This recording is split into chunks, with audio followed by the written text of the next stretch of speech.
सभी को हरिओम प्रणाम। आज हम बात करेंगे भगवान बुद्ध के अष्टांगिक मार्ग पर। हमने 4 मार्गों पर पहले बात कर चुका हूँ। सम्यक दृष्टि, सम्यक संकल्प, सम्यक वाणी और सम्यक कर्म। शेष जो 4 मार्ग और हैं, सम्यक आजीविका, सम्यक व्यायाम, सम्यक स्मृति और सम्यक समाधि, आज हम इस पर बात करेंगे। तो पहले हम समझेंगे कि सम्यक आजीविका क्या है। एक ऐसी आजीविका चुनना है जिससे किसी को कष्ट, पीड़ा, किसी को दुख न मिलता हो।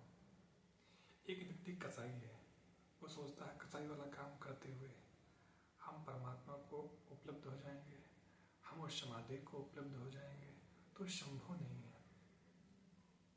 इस नेचर में, इस प्रकृति में सबसे अधिक चेतना, हर पशु पंछी, कोई भी जीव जंतु हो, इनसे सबसे ज़्यादा सर्वाधिक चेतना मनुष्य के पास होता है।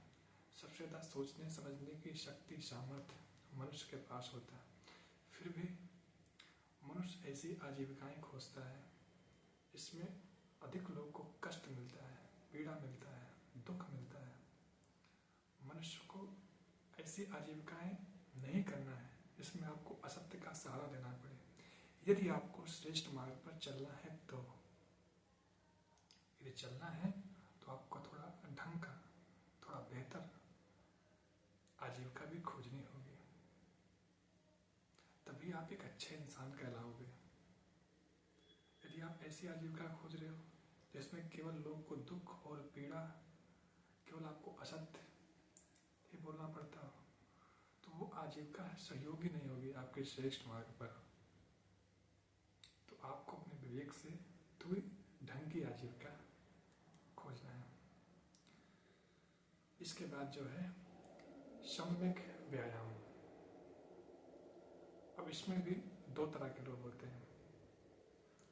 एक तो होते हैं जो अति व्यायाम करते हैं, वो अपने शरीर के साथ में इतना श्रम करते हैं, शरीर इतना व्यायाम करते हैं कि शरीर को बिल्कुल गुब्बारे की तरह बिल्कुल फुला लेते हैं। यदि आप इनको देखोगे तो इन्होंने अति कर दिया, शरीर को बिल्कुल खींच तान कर ऐसा एकदम गुब्बारे की तरह फुला लिया है कि आपको देखकर डर लगेगा। ये सम्यक नहीं है, ठीक ठीक नहीं है। सम्यक का मतलब होता है ठीक ठीक। जीवन में आपके संतुलन होना चाहिए।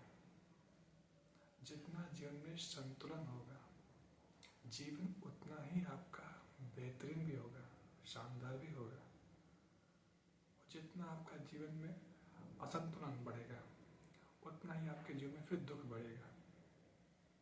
इसलिए एक व्यक्ति होते हैं जो अति व्यायाम करते हैं, तो वो भी लोग अच्छे नहीं माने होते हैं।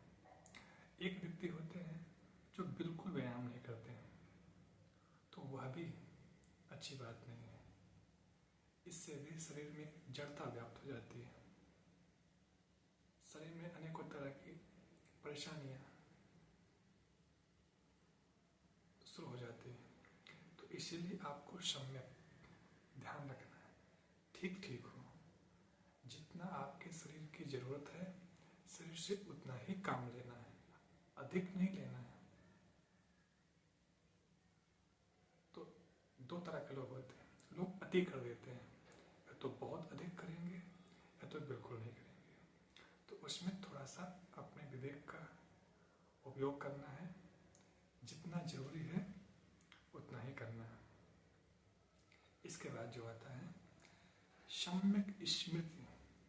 अब सम्यक स्मृति क्या है?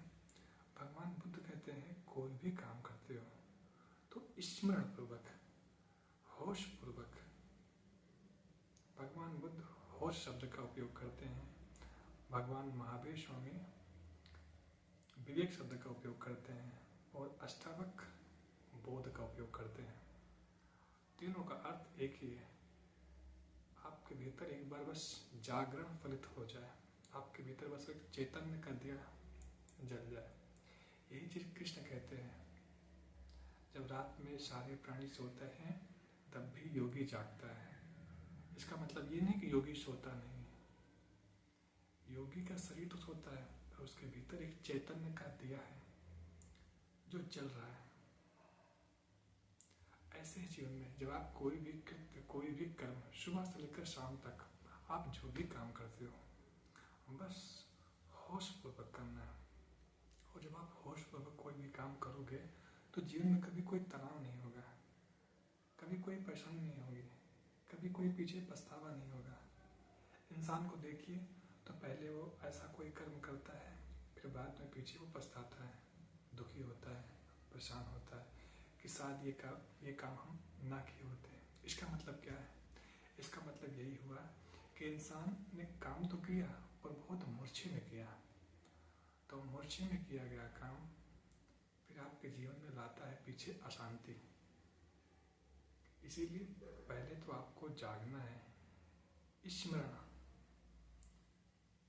जो व्यर्थ है वो अपने आप छूटता चला जाएगा। बस एक बार आपको अपने भीतर उस चैतन्य की याद आ जाए, वो आपका दिया एक बार जल उठे, और जिस दिन वो जल जाएगा, आपके भीतर बोध जग गया, विवेक जग गया, तो अपने आप व्यर्थ छोड़ जाएगा, सार्थक बच जाएगा। जो असार होगा वो गिर जाएगा, जो सार होगा वो बच जाएगा। आपको अपने प्रति एक ईमानदार रहना है। जब आप अपने प्रति ही ईमानदार नहीं रहोगे तो फिर आप दूसरों के प्रति भी ईमानदार नहीं रहोगे, फिर जीवन आपका प्रामाणिक नहीं होगा। तो इसीलिए पहले आपको अपने भीतर उस बोध के दिए को एक बार जला लेना है। एक बार वो जल जाए तो फिर कोई दिक्कतें, कोई परेशानियां नहीं आने वाली। इसलिए बुद्ध बाबा कहते हैं कि सम्यक स्मृति, ठीक ठीक बोध हो जाए तो फिर आपसे कभी कोई भी चीज गड़बड़ नहीं होगा। जो भी होगा बेहतर ही होगा, शुभ होगा, अच्छा होगा। इसके बाद बुद्ध ने जो अष्टांगिक मार्ग का जो 8वां मार्ग है, भगवान बुद्ध कहते हैं समाधि। समाधि में भी सम्यक समाधि, याद रखना, समाधि भी दो तरह की होती है। एक होता है जड़ समाधि और एक होता है जीवंत। समाधि का मतलब होता है एक जीवंत व्यक्तित्व। आज समाज में देखोगे तो बहुत सारे लोग हैं जो भांग पी लेते हैं, कोई एल्कोहल शराब पी लेते हैं। शराब पीने के बाद क्या होती है? चेतना में एक मूर्छा छा जाती है, एक बेहोशी छा जाती है। थोड़ी देर के लिए क्या होती है, आपकी जो चेतना है बुझ जाती है। एक चीज में एक अंधकार छा जाता है, एक मूर्छा छा जाती है। लेकिन तब तक जब तक आपके भीतर उस नशा का असर रहता है। जैसे नशा का असर खत्म होगा, आपके जीवन में फिर वही सारी समस्याएं आकर सामने खड़ी हो जाएंगी। तो वो कोई समाधि नहीं है, इसको बोलते हैं बुद्ध जड़ समाधि। आप देखिए हमारे यहाँ बहुत सारे साधु संत लोग हैं जो भांग पीते हैं। ये जो भांग पीने वाले लोग हैं ये समाधिस्थ व्यक्ति नहीं है, ये कभी समाधि को उपलब्ध नहीं हो सकते हैं। ये व्यक्ति हो जाते हैं जड़।